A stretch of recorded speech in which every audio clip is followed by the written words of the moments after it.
It's the stuff of nightmares, isn't it? I mean, it's a physical feeling. Oh, a total nightmare. The kind that, wakes you up in a cold sweat. Picture this. You're in a meeting, a really important meeting, High stakes. or maybe a job interview, and all eyes turn to you. Someone asks you a direct question. And your mind just goes completely blank. Yeah, just nothing. White noise. Tumbleweeds. Exactly. And the silence gets longer and longer, and you can hear your own heart beating. And you realize with this kind of growing horror, you just don't know the answer. You have absolutely nothing. It's such a universal feeling, that panic. It is. It's that fight or flight feeling, but it's just over a simple question. Right. And your first instinct is to either just start talking to fill the silence, Panic babbling. We've all done it. or you just give up and mutter those three little words. I don't know. Which, to be fair, is a complete sentence. It's grammatically correct. Grammatically, sure.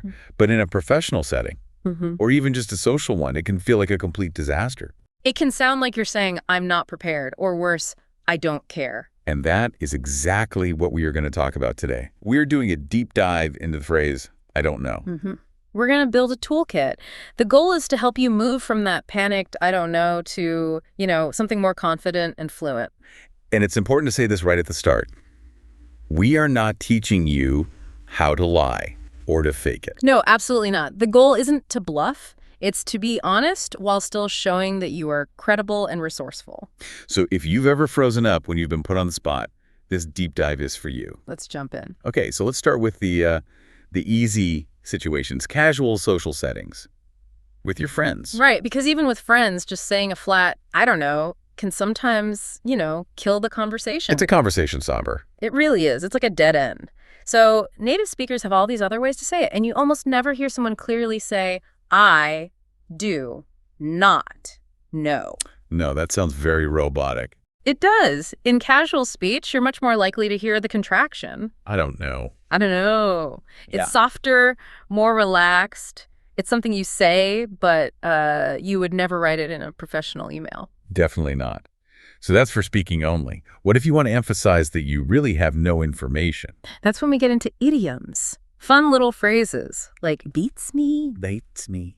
I like that one. What does it mean exactly? It literally means the question defeats me, like I'm in a game, and the question won. I see. So it's playful, good for friends, but maybe not for your boss. Exactly. Or you might hear, no clue. Or I haven't got a clue. And I've heard, I don't have the foggiest. Yes, the foggiest. It creates a picture, doesn't it? Like your mind is full of fog and you can't see the answer. It does. It's a nice, sock way to say it. Now, what about when the other person also doesn't know? Ah, that's a great one. You can say, your guess is as good as mine. I like that. It's a bonding phrase. It is. It turns I don't know into we don't know. It puts you both on the same team. You're sharing the ignorance, and that's okay. It takes the pressure off. It really does. Another one is, who knows? It's a rhetorical question. So you're saying it's impossible for anyone to know. Right. It takes the responsibility off your shoulders completely. Okay, before we move on, we have to mention the texting trap, IDK. IDK. Here. It's everywhere in text messages, but that's where it should stay. You should never say it out loud in a meeting. Please don't. It can sound very dismissive, like you can't be bothered to say the full words. It can sound like, I don't care. And I don't care is so much worse than I don't know. It's fatal in a professional setting. That's a great transition. Let's talk about why we panic so much in those professional moments. What is happening in our brains? It really comes down to psychology. There's something called the spotlight effect. The spotlight effect, what's that? It's the belief that everyone is intensely focused on you. You feel like a giant spotlight is shining on you, and everyone is judging your silence. You feel completely exposed. Exactly. But the reality is most people aren't paying that much attention. They're thinking about their own stuff. The spotlight is mostly in your head. But it feels so real. Yeah, And it causes a physical reaction. it does. It can trigger what we call an amygdala hijack. That sounds pretty intense. It is. The amygdala is the emotional, ancient part of your brain. It detects a threat like social embarrassment, and it hits the panic button. So it thinks a tough question is the same as, like, a tiger in the room. Basically, yes. And it floods your body with stress hormones. But here's the worst part. It shuts down your prefrontal cortex. Which is the logical thinking part of the brain. The part you need to answer the question. It's a cruel irony. Your brain makes you less smart right when you need to be smart. And that's when the panic babbling starts. That's exactly when it starts. So how do we stop it? How do we get our thinking brain back online? You have to learn the power of the pause. Just stop talking. Stop and breathe. There was a great study from MIT that found speakers who use pauses were actually seen as more confident. Really? I always feel like a pause makes me look like I've forgotten what to say. That's the spotlight effect talking. To you, the silence feels like forever. But to the listener, a deliberate pause sounds thoughtful. It sounds like you're taking the question seriously. So a pause can be a tool. It's a powerful tool, and it leads us to a great framework called the PACT method. P-A-C-T. Okay, I like this. A simple tool to remember. What does P stand for? P is for pause. Just what we talked about. Take a deep breath. It calms your nervous system down. Okay, Plies, I can do that. What's A? A is for acknowledge. You validate the question. You say something like, that's a great question. And that buys you a little more time. It buys you time, and it makes the other person feel good. It shows you're listening, and you value their input. Okay. P for pause, A for acknowledge. What's C? C is for clarify. This is a real power move. You ask a question back. Oh, that's smart. Like, You could say, just to be sure I understand, are you asking about X or Y? It forces them to talk again, takes the spotlight off you, and gives your brain more time to think. I love that. And finally, T. T is for take action. This is where you give your strategic response. And take action doesn't always mean answering the question directly. It means promising what you'll do next. Exactly. It's your plan. And that brings us to the professional strategies. The key rule here is bridge, don't bluff. Bridge, don't bluff. Let's break that down. Bluffing, or guessing, is tempting. It's so tempting. But if you're caught, you lose all credibility. Trust is everything. It's much better to be honest about what you don't know. So instead, we build a bridge to a solution. What's the first strategy? Strategy A is the investigator.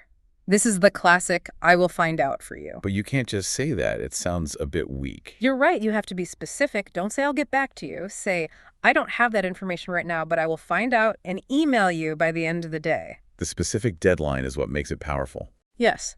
Or you can say, I want to make sure I give you the correct information. Let me double check that and I'll get back to you in an hour. That's a great reframe. You're not being ignorant. You're being careful and accurate. Precisely. You're showing you care about quality. Okay, what's strategy B? Strategy B is the connector. This is for when you aren't the right person to answer, but you know who is. So you're connecting them to the right resource. Exactly. You say, I'm not the best person for that, but my colleague Sarah in finance would know the answer. I can connect you both. This shows you're a team player and you understand how the organization works. It shows you're resourceful. You don't have to have all the answers yourself. You just need to know how to get them. That's a huge relief. Okay, and strategy C? Strategy C is the parallel answer. This is where you pivot from what you don't know to something related that you do know. Can you give an example? Sure. Let's say someone asks you about a specific piece of software you haven't used. Instead of just saying, I don't know it, you can say, I haven't used that specific software, but I'm very skilled in a similar one. And the principles are the same. I'm a fast learner. Perfect. You're showing your underlying skill. Or if you're asked for Q3 data and it's not ready yet, you could say, I don't have the final Q3 data yet, but based on the trends from Q2, here's what we can likely expect. So you're providing some value, even if it's not the exact answer. You're not leaving them with nothing. Exactly. You keep the conversation moving forward. Now, all of this depends on how you say it. Let's talk about the small details of language, like the difference between I don't know and I'm not sure. Yes, this is a subtle but really important one. I don't know can sound very final, like a door shutting. It's very absolute. It is. I'm not sure, on the other hand, is much softer. It suggests you might have some information or you're still thinking about it. It's more open. Yes, it invites conversation. I'm not sure, but my initial thought is that invites the other person to help. I don't know, just stops everything. And what about apologizing? I think a lot of us say, oh, I'm so sorry, I don't know. That's a habit we have to break. Don't apologize for not knowing something. Why not? It feels polite. It undermines your authority. It makes it sound like you failed in some way. Not knowing a fact isn't a moral failure. You don't need to be sorry for it. So instead of an apology, you give a plan. Exactly. Replace I'm sorry with here's what I'll do. It's a shift from weakness to strength. Okay, let's talk about the really high-stakes scenarios. First up, The job interview. The big one. The place where saying, I don't know, feels like an instant fail. Right, and you get asked a technical question, you just have no idea about what's the worst thing you can say. The trap answer is, I would just Google it. But that's what we would all do in real life. Of course. Yeah.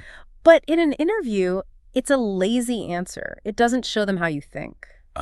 Okay. So they want to see your process. They want to see your problem-solving process. So a much better answer would be to walk them through your steps. Like, You could say, I haven't run into that specific issue before, but here's how I would approach it. First, I would check the documentation. Then I would try to replicate the problem in a test environment. wow, okay. That is so much more impressive. It shows you are logical and systematic. You are answering the real question, which is, how do you solve problems? Not, do you have this one fact memorized? That makes perfect sense. What about when you're giving a presentation and someone asks a tough question from the audience? One great technique is to prepare for it. Think about the hardest questions beforehand and have extra slides ready at the end of your presentation. The appendix technique. Exactly. Then when they ask, you can say, great question. I actually have a slide on that. And you look like a genius. A total power move. But what if you don't have a slide? Then you can use the reflection technique. You can turn the question back to the group. How do you do that? You say, that's a really interesting point. I love to hear what others in the room think. Has anyone else dealt with that? It turns a challenge into a group collaboration. And what if the person is just being difficult? Asking a question to try and trip you up. You have to politely take back control. You can say, that's an interesting thought, but it's a little outside the scope of today's meeting. Let's connect about that offline. Let's take it offline. The polite way to shut it down. It keeps you on track and in control. This all seems to connect to a bigger idea about leadership and culture. It really does. How a leader treats the phrase, I don't know, sets the tone for the whole team. So if a boss pretends to know everything, Then nobody on their team will ever feel safe admitting they don't know something. They'll hide mistakes. And that's how big problems happen. it's about psychological safety. Exactly. A leader who can say, I don't know, let's find out together, creates a culture of honesty and learning. It shows that it's okay not to have all the answers. It's a sign of wisdom, really, like Socrates said. I know that I know nothing. Knowing the limits of your own knowledge is actually a sign of intelligence. Okay, let's sum this all up. What's the final playbook? First, don't fake it. Remember the rule. Bridge. Don't bluff. Then, when you get stuck, use the PACE-T method. Pause. Acknowledge, clarify, and take action. And your action can be one of three strategies. The investigator, where you find the answer. The connector, where you find the person with the answer. Or the parallel answer, where you share what you do know. That's the core of it. All right, before we go, what's our final provocative thought for our listeners? I'd like to challenge you to think about this differently. The next time you're stumped and your mind goes blank, don't see it as a failure. See it as a chance to show people how you think, not just what you know. So the question is it possible that, I don't know, when it's followed by the right action is actually one of the most confident and powerful things you can say? Something to think about. That is definitely something to think about. Thanks for listening to The Deep Dive. See you next time.